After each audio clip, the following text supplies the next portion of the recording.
بسم اللہ الرحمن الرحیم۔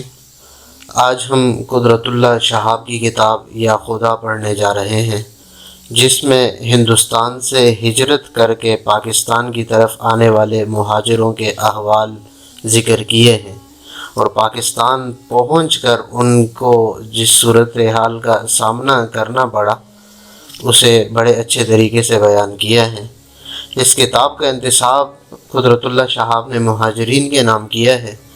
لکھتے ہیں، مہاجرین کے نام جو ابھی بقید حیات ہیں لیکن تم ان کی زندگی کا شعور نہیں رکھتے۔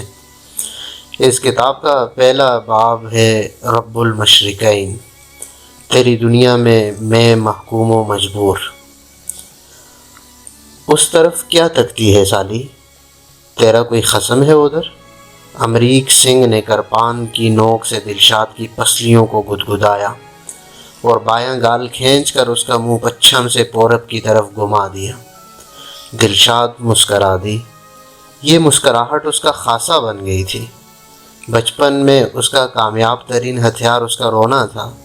ایک ذرا سی ریں ریں راں راں کر کے وہ ماں کے سینے میں چھپائے ہوئے دودھ سے لے کر الماری میں رکھی ہوئی برفی تک ہر چیز کو حاصل کر لیا کرتی تھی۔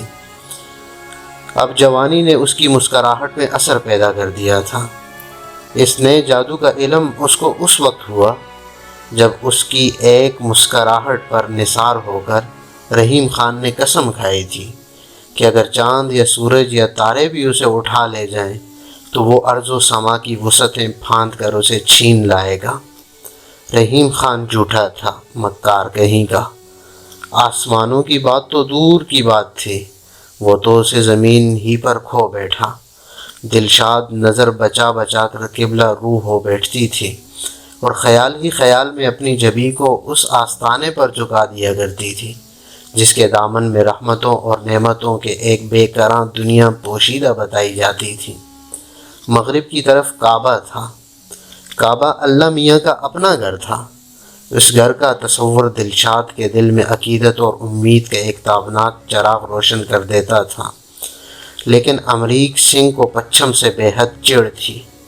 یوں بھی سکھوں کی اس بستی میں چند رواج بڑے ٹیڑے تھے۔ ایک کریلا دوسرے نیم چڑھا۔ 12 سے 12 بجے تک ان کے اعصاب کمان کی طرح تنے رہتے تھے اور یوں معلوم ہوتا تھا گویا کسی نے بستی بھر کے بچوں، جوانوں اور بوڑھوں کو بجلی کے تار میں پرو کر برقع کر دیا ہے۔ امریک سنگھ کا گھر مسجد کے عقب میں واقع تھا۔ اس مسجد کے دامن میں ایک بیانق سا واہمہ پرورش پا رہا تھا۔ گاؤں بھر میں یہ بات پھیل رہی تھی کہ سر شام ہی مسجد کے کنویں سے عجیب عجیب ڈراؤنی آوازیں سنائی دینے لگتی ہیں، جیسے 2-4 بکریوں کو بیک وقت ذبح کیا جا رہا ہو۔ سالہ حرامی، امریک سنگھ کہا کرتا تھا، مرنے کے بعد بھی